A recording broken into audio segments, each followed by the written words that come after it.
শুভ সন্ধ্যা বন্ধুরা, চৈতি রান্নাঘরে তোমাদের সবাইকে স্বাগত। সুস্মিতা, তুমি আমার কাছে কোফতা শিখতে চেয়েছিলে, আমি যদি তোমাকে একটু কোফতা শেখাই। তো সেখানে আমি তোমাকে জিজ্ঞাসা করেছিলাম, তোমার নিশ্চয়ই মনে আছে যে তুমি কি ধরনের কোফতা দেখতে চাও, আমিষ না নিরামিষ। তো তুমি দুটোই বলেছিলে। তো কোফতা বেসিক্যালি হচ্ছে তোমার অরিজিন যেখান থেকে এসেছে কোফতা, সেটা হচ্ছে টার্কিশ। এটা টার্কিশ রান্না। বেসিক্যালি ও দেশে মাংস দিয়েই করা হয় আর কি। বেসিক ওদের স্টেপল ফুড বলতে পারো, যে কোনো মাংস দিয়ে ওরা কোফতা বানিয়ে থাকে। তো আমরা ভারতীয়রা এবং বাংলার লোকেরা তাদের নিজস্ব মশলা দিয়ে আমার একটা মশলা তো বিভিন্ন রাজ্যে বিভিন্ন দেশে নানা রকম হয়। আমাদের এখানে ভেজিটেরিয়ান, নন ভেজিটেরিয়ান বিভিন্ন টাইপের কোফতা আমরা বানিয়ে থাকি। তো সেই রকমই আমি তোমাকে একটা কোফতা বানানো শেখাচ্ছি। সেটা হচ্ছে মুসুর ডালের কোফতা। আমি পরপর কিছু কোফতা তোমাকে বানানো শেখাবো। সেখানে কিছু তোমার পিওর ভেজিটেরিয়ান থাকবে, কিছুটা নন ভেজ থাকবে। এবারে যেটা আমি তোমাকে শেখাচ্ছি মুসুর ডালের কোফতা। মুসুর ডালের সঙ্গে আমি পেঁয়াজ রসুন দিয়েছি। কেউ চাইলে মুসুর ডাল বাদ দিয়েও করতে পারেন, পেঁয়াজ রসুন বাদ দিয়েও করতে পারেন। কারোর মতে, বিশেষত আমাদের বাঙালি মতে দেখবে পেঁয়াজ রসুনকে আমরা আমিষের পর্যায়ে বলে থাকি, এবং অনেক অবাঙালি আছে তারা পেঁয়াজ রসুনকে নিরামিষ ধরে থাকে আর কি। আর যেহেতু আমি নিজে বাঙালি, তো সেটা জন্য আমি মনে করি যে এটা কিছুটা আমিষ কিছুটা নিরামিষ। তোমরা কেউ চাইলে মুসুর ডালের পরিবর্তে অন্য ডাল দিয়েও করতে পারো। তবে চলো আমি এবার সরাসরি রান্নায় যাই। আজকে আমি তোমাদের করে দেখাবো মুসুর ডালের কোফতা কারি। মুসুর ডাল এখানে আমি নিয়েছি 250 গ্রাম। সারা রাত ধরে ভিজিয়ে রেখেছিলাম, পরিষ্কার করে ধুয়ে বেটে নিয়েছি। বাটার সময় তোমরা বন্ধুরা খেয়াল রাখবে যাতে জলটা বেশি না পড়ে, খুব সামান্য জল দিয়ে বাটবে, টাইট বাটাটা হয়। এই দেখো টাইট পড়ছে না, এইটাই কিন্তু মেন। বেশি পাতলা হয়ে গেলে কোফতা বানাতে অসুবিধা হবে। এবার চলো দেখে নিই কোফতা করতে কি কি লাগছে। আমি ফোড়নে দেব অল্প একটু দারচিনি আর কটা লবঙ্গ। আর এখানে আমি একটা টমেটো কেটে দিয়েছি, ওটা আমি ফোড়নে ইউজ করব। এইখানে দুটো টমেটোর মধ্যে একটা তো আমি কেটে রেখেছি, তোমাদের বললাম। এখানে একটা টমেটো, দেশি টমেটো, কাঁচা মিঠে টমেটো, তার সঙ্গে 5টা রসুন কোয়া, 2টো ছোট পেঁয়াজ, 2টো কাঁচা লঙ্কা দিয়ে ভালো করে পেস্ট করেছি। আমি কিন্তু জল ছাড়া পেস্ট করেছি, অল্প একটু নুন দিয়ে। জল দেবে না, জলটা পরে আমরা ব্যবহার করব। জল দিলে মাখতে, টাইট হতে, বাইন্ডিং হতে কিন্তু অসুবিধা হবে। সচরাচর তোমরা দেখে থাকবে টমেটো যদি সফট হয় তাহলে কিন্তু পেস্টটা অটোমেটিকলি একটু জল জল ব্যাপার থাকে টমেটোর মধ্যে, তাই আমি আলাদা করে জল দিয়ে বাটিনি। এই দেখো। আচ্ছা, এরপর baking soda, baking powder, baking সোডাও দিতে পারো, আমার কাছে বেকিং পাউডার আছে, দেখে নাও। এটা আমরা কেক তৈরি করতে ব্যবহার করি, মোটামুটি আমরা সবাই জানি। তো এখানে আমি এই ছোট চামচের 1/2 চামচ বেকিং পাউডার দিচ্ছি। জিনিসটা ভালো ফুলবে সেই জন্যই দেওয়া।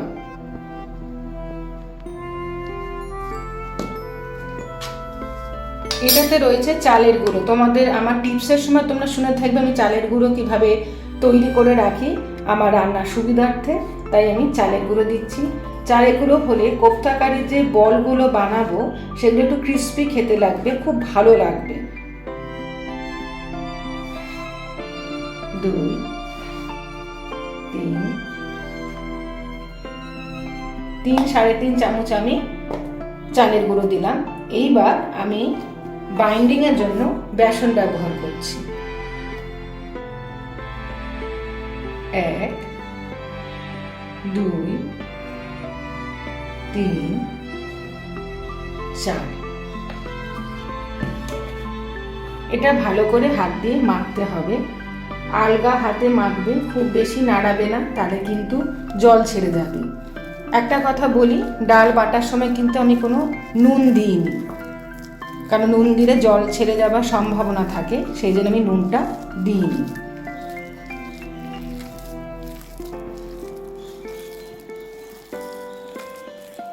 বেসনটা প্রয়োজন বুঝে দেবে। ব্যাটার যদি পাতলা হয় তাহলে বেসনটা আরও অ্যাড করতে হবে।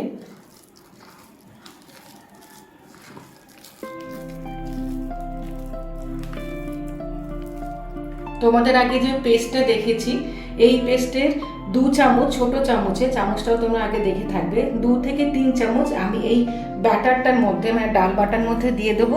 বাদবাকিটা আমি গ্রেভিতে ব্যবহার করব।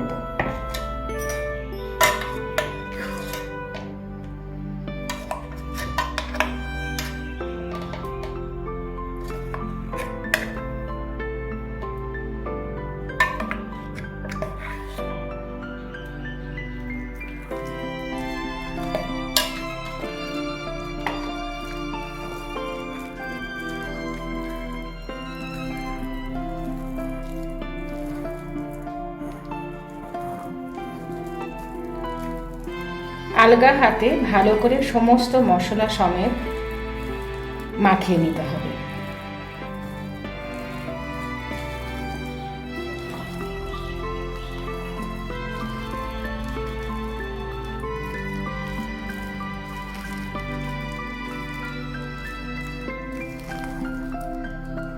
নুন, ঝাল, মিষ্টি এগুলো তোমাদের প্রয়োজন অনুসারে, স্বাদ অনুসারে দেবে। আমি সবসময় তোমাদেরকে বলে রাখি।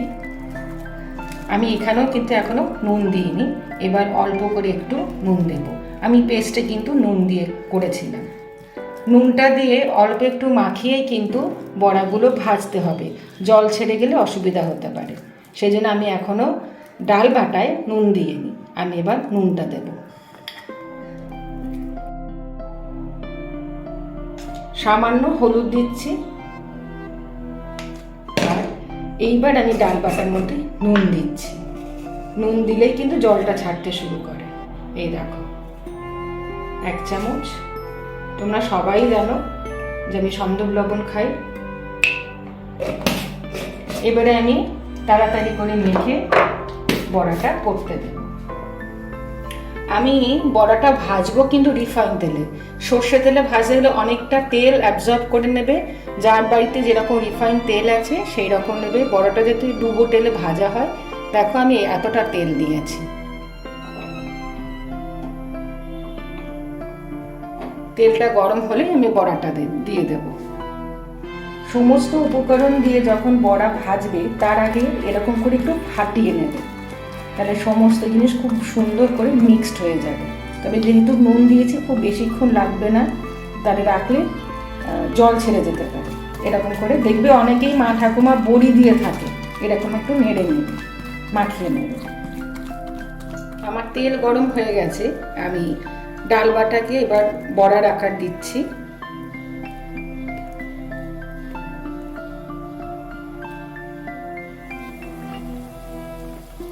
কোপ্তার বড়া কিন্তু একটু বড় বড় হয়। অনেকেই মসুর ডালের বড়া আমরা ভাত দিয়ে খেয়ে থাকি, অনেক বাড়িতে রেওয়াজ আছে খাবার, সেখানে ছোট ছোট করে। কিন্তু কোপ্তার যে বড়াটা হবে একটু বড় বড় করবে।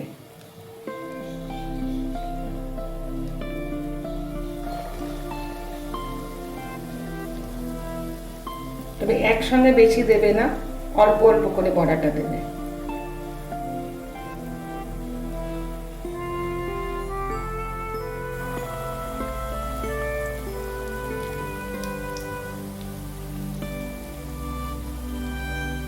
বড়া ভাজার সময় গ্যাস বা উনুনের আঁচটাকে একটু বাড়িয়ে দেবে, যাতে বড়াগুলো খুব ভালো করে ফ্রাই হয়।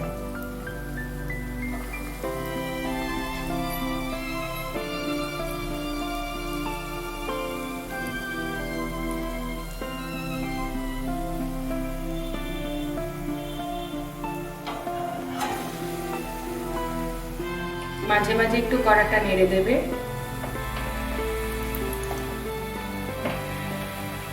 যখন তেলটা খুব গরম হয়ে যাবে গ্যাসটাকে মাঝারি আঁচ করে দেবে, না হলে পুড়ে যেতে পারে।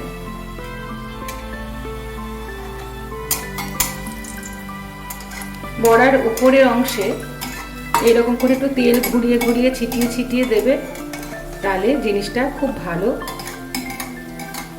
তৈরি হবে। এবং খুব আলতো হাতে উল্টে দেবে। আমার এক পিঠটা দেখো হয়ে এসছে, আমি এবার উল্টে দেব। আমার বড় কড়া, তা সত্ত্বেও আমি খুব বেশি দিইনি। যাদের ছোট কড়া আর একটু কম সংখ্যক বড়া দেবে। এই দেখো আমার এক পিঠটা হয়ে গেছে, আমি উল্টে দিয়েছি, আর এক পিঠে বড়াটা ভাজছি। আমার বড়া কিন্তু ভাজা হয়ে গেছে, তোমরা দেখে নাও বন্ধুরা, এইরকম একটা কালার আসবে। খুব বেশি ভেজো না, তাহলে কিন্তু কালো হয়ে যাবে, খেতে ভালো লাগবে না। আমি এবার এই বড়াগুলো তুলে দিচ্ছি। তবে তোমরা চাইলে এইরকম শুধু বড়া কিন্তু ভাত দিয়েও খেতে পারো। আমি এই জায়গায় তুলছি, এখানে আমি একটু টিস্যু পেপার দিয়েছি তেলটাকে ঝরিয়ে নেবো বলে, কেন বড়া করতে গেলে একটু বেশি তেল আমাদের বিশেষত বাঙালি রান্নায় ব্যবহার হয়ে থাকে। বেশি তেল খাওয়া তো কারোর জন্যই ভালো না, তাই আমি টিস্যু পেপার দিয়েছি। তোমরা এটা ফলো করতে পারো, আমি করে থাকি, সব সময় দেখাতে পারি না, তো আমি সেই জন্য টিস্যু পেপার দিয়েছি। এক্সট্রা তেল টিস্যু পেপার টেনে নেবে।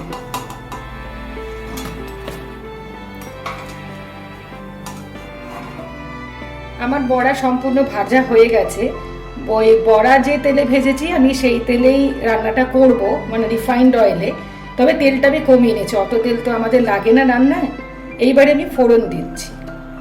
আগেই দেখিয়েছি, লবঙ্গ আর দারচিনি আমি ফোড়নে দিলাম।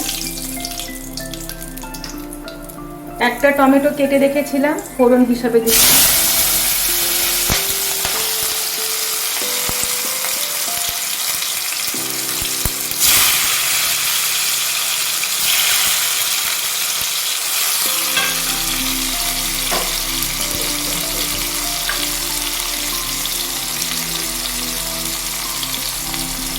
আমি একটু নুন দিয়ে দিচ্ছি, যাতে টমেটোটা ভালো তাড়াতাড়ি গলে যায়।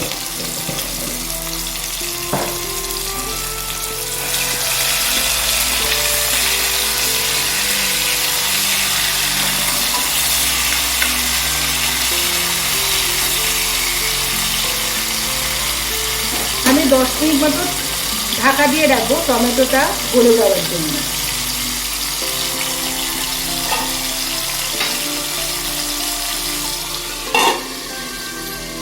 আমি 10 মিনিট ঢাকা দিয়ে রাখবো বলেছিলাম, মাঝখানে এসে দেখেছি আমার টমেটোটা অলরেডি সফট হয়ে গেছে, গলেও গেছে। অনেক ক্ষেত্রে টমেটো শক্ত থাকে, সেখানে যদি টমেটোটা বেশিও দাও সেক্ষেত্রে 10 মিনিট কিন্তু রাখলে ভালো হয়। এইবার পেস্ট আমি যেটা দেখিয়েছিলাম তোমাদের সবাইকে, সেই পেস্টটা আমি কিন্তু দিয়ে দেবো। এখানে একটা কথা বলে রাখি, এখানে এরকম আমি একটু আদার টুকরো দিয়েছি, একসঙ্গে পেস্ট করেছি। এটা প্রথমবারে বলতে আমি ভুলে গিয়েছিলাম। তো এখানে কী কী রইল তাহলে, পেঁয়াজ, রসুন, আদা, লঙ্কা আমি পেস্ট করে রেখেছিলাম, সেইটা এবার আমি দিয়ে দিচ্ছি।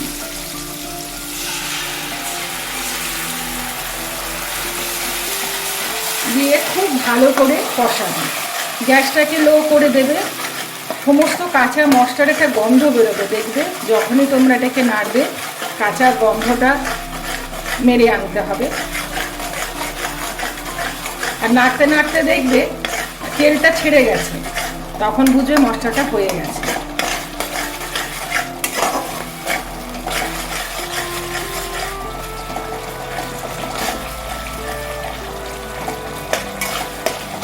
অনেকের ইউরিক অ্যাসিড থাকে, সেখানে শুনেছি, আমি ঠিক জানি না, যে মুসুর ডাল খাবার নিষেধ থাকে।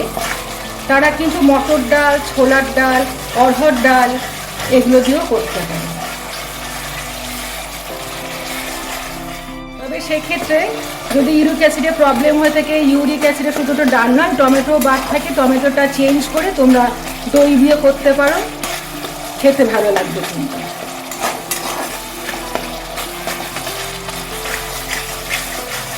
আমার তেল কিন্তু ছেড়ে আসে, দেখো আমার তেল কিন্তু ছেড়ে গেছে। এবার আমি পরিমাপ মতো জলটা দেব। ঘরোয়া ইনগ্রেডিয়েন্টসে কিন্তু জিনিসটা হয়ে যায়, একটু খাটাখাটনি করতে হয়, তুমি খেতে উপাদেও লাগে। তোমরা করে বলো তোমাদের কেমন লেগেছে। আমি প্রথমে মশলা ধোয়া জলটা দিচ্ছি। ডাল বেটেছি মিক্সিতে, মশলাও মিক্সিতে তোমরা দেখেছো, আমি সেই মশলা ধোয়া জলটা দিচ্ছি। প্রয়োজন হলে আমি জলটা বাড়াবো। তবে কোপ্তা জেনারেলি একটু মাখো মাখো হয়। এই যে মশলা ধোয়ার জল আমি দিয়ে দিচ্ছি।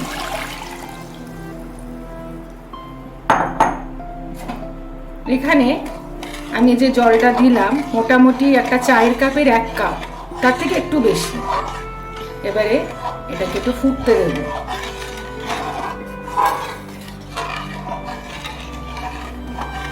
নুনটা সবসময় নিজেদের টেস্ট অনুযায়ী দেবে। সন্ধর লবণ আমরা যেহেতু ব্যবহার করি, আমার ফ্যামিলিতে একটু বেশি লাগে।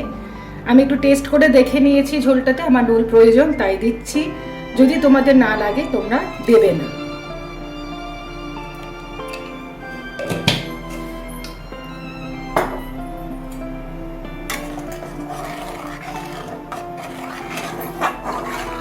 যেহেতু বেসন এবং চালের গুঁড়ো পড়েছে, সফট এবং ক্রিস্পি দুটোই থাকবে, এবং বেসন না ভীষণ টেনে নেয় জল।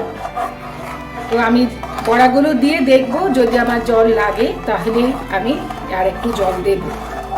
তবে সেক্ষেত্রে তোমাদের বলে রাখি, একটু গরম জল দেবে, তাহলে তাড়াতাড়ি জিনিসটা পরিপাক হবে। ঠান্ডা জল দিলে আবার টেস্টে হেরফের হয়ে যায়। যাদের মাইক্রোওভেন আছে মাইক্রোতে গরম করে নিও, মানে পাশে গ্যাসে স্টোভে বা উনুনে যার যেটাতে সুবিধে পরিমাপ কত জল একটু গরম করে নিয়ে তবেই ঢেলো। আমি একে একটু ফুটতে দিচ্ছি। আমার ঝোল বলো রস বলো ফুটে উঠেছে। আমি আলতো করে ভেজে রাখা বড়াগুলো ছেড়ে দিচ্ছি।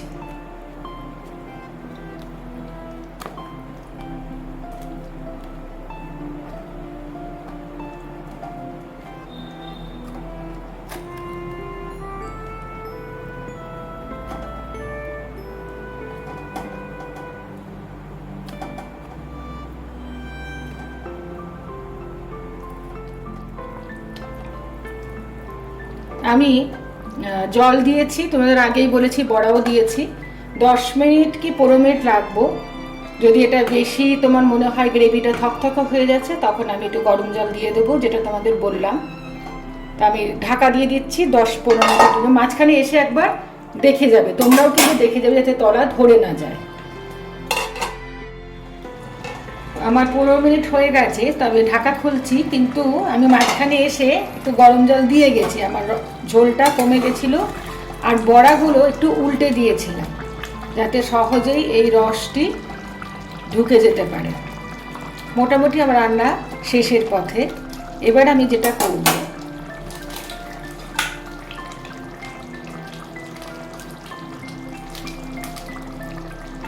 ছোট চামচের হাফ চামচ, এই দেখছো এই হাফ চামচ আমি গরম মশলা গুঁড়ো দিচ্ছি। আর নামানোর ঠিক আগে ছোট চামচের 1 চামচ আমি একটু ঘি ছড়িয়ে দিলাম। দিয়ে সঙ্গে সঙ্গে ঢাকা দিয়ে দেবে, মানে গন্ধটা উবে যাবে। এবার আমি কিছুক্ষণ বাদে আমি সার্ভ করে দেবো, ঢাকা দিয়ে দিচ্ছি।